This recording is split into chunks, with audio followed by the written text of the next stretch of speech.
Hello दोस्तों, स्वागत है आप सभी का इंटेलीपुर में। मैं हूं आपका गाइड और आज हम पढ़ने वाले हैं असाइनमेंट और रिलेशनल ऑपरेटर्स। तो शुरू करते हैं असाइनमेंट ऑपरेटर से।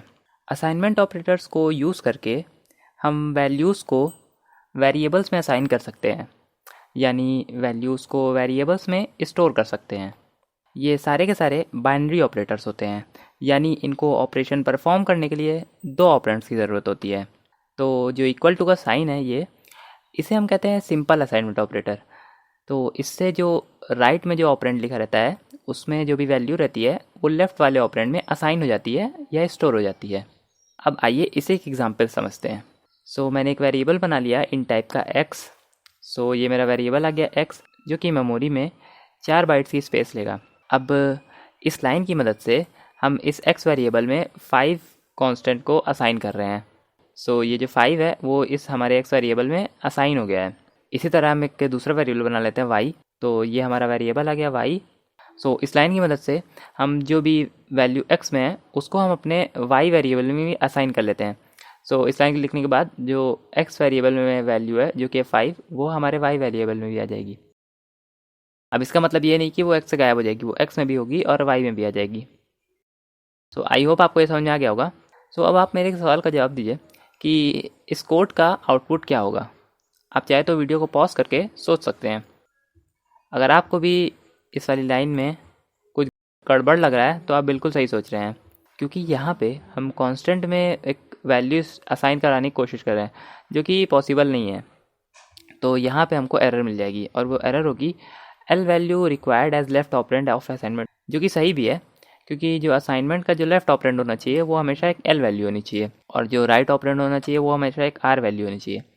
अब ये एल वैल्यू और आर वैल्यू का क्या चक्कर है, आइए देखते हैं। जिस किसी भी ऑब्जेक्ट की मेमोरी में कोई आइडेंटिफाइएबल लोकेशन है वो एल वैल्यू में आ जाता है।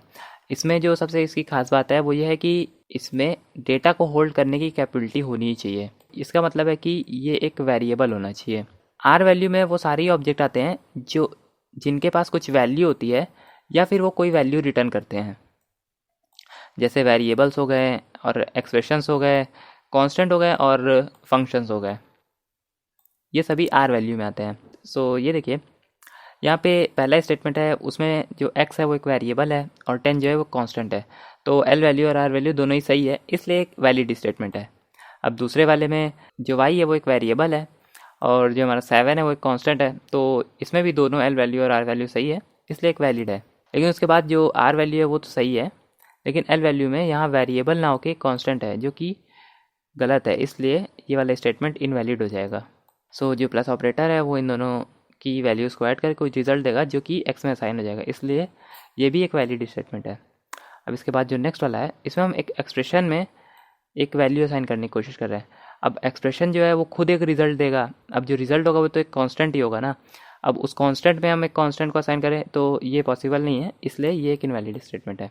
आई होप आपको एल वैल्यू और आर वैल्यू सही समझ में आ गई होगी। अब बढ़ते हैं नेक्स्ट पे। जो बाकी के ऑपरेटर्स हैं उन्हें हम कहते हैं कंपाउंड असाइनमेंट, क्योंकि एक अर्थमेटिक ऑपरेटर और सिंपल असाइनमेंट ऑपरेटर्स को मिला के बने होते हैं। अब जो पहले वाला है प्लस इक्वल्स टू, इसमें पहले ये दोनों ही ऑपरेंड्स को ऐड कर लेता है और जो भी रिजल्ट आता है उसको लेफ्ट वाले ऑपरेंड में असाइन कर देता है।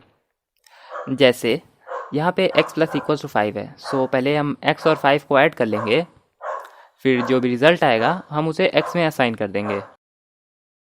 और नेक्स्ट वाला है माइनस इक्वल्स टू, इसमें हम पहले x में से 5 को माइनस कर देंगे और जो भी रिजल्ट आएगा उसको हम x में असाइन कर देंगे। अब बाकी के जितने तीनों हैं वो भी सेम ही हैं।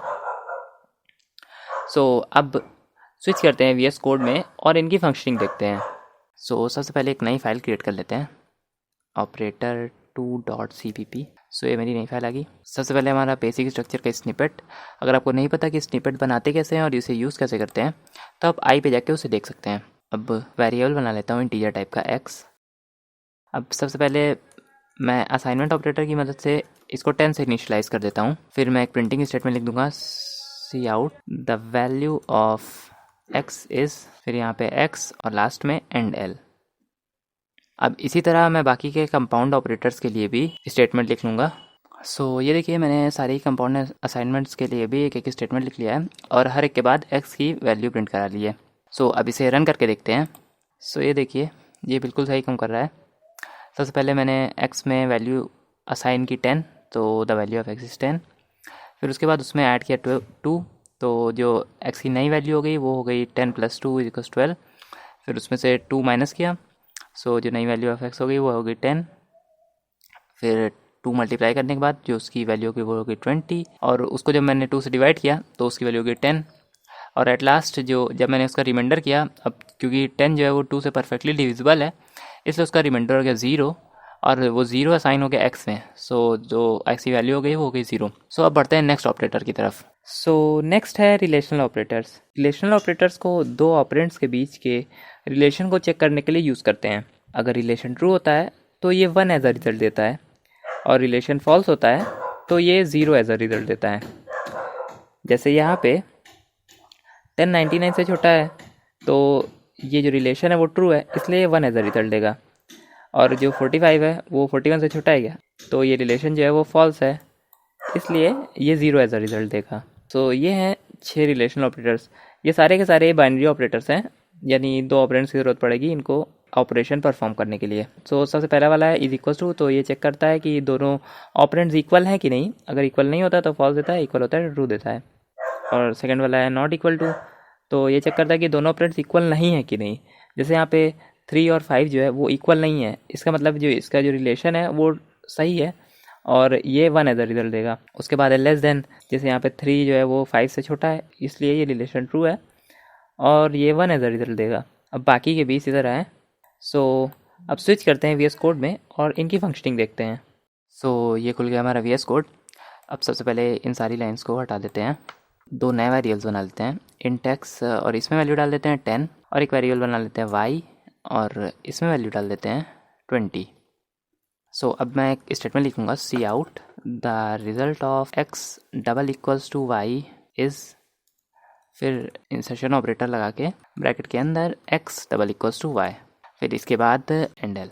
इसी तरह मैं बाकी के रिलेशनल ऑपरेटर्स के लिए भी स्टेटमेंट लिख लेता हूँ। सो मैंने बाकी के रिलेशनल ऑपरेटर्स यूज़ करके भी स्टेटमेंट्स लिख लिए हैं।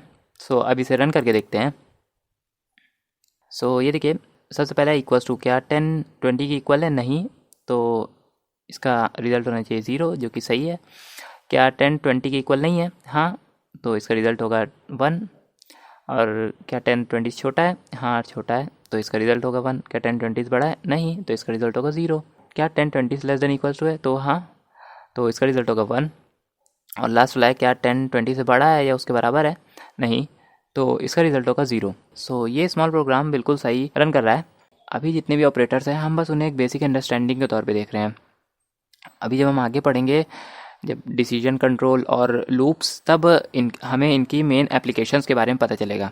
सो आज की वीडियो में इतना ही। अगर आपको लेसन पसंद आया हो तो वीडियो को लाइक और चैनल को सब्सक्राइब करना मत भूलिएगा। और अगर अभी तक आपने C++ NTP प्लेलिस्ट को एक्सेस नहीं किया है तो अभी जाके उसे एक्सेस कर लें, क्योंकि उसमें सारे लेसन्स एक सिस्टमेटिक ऑर्डर में अपलोडेड हैं। तो जल्दी मिलूंगा नेक्स्ट लेसन में, तब तक के लिए बाय बाय।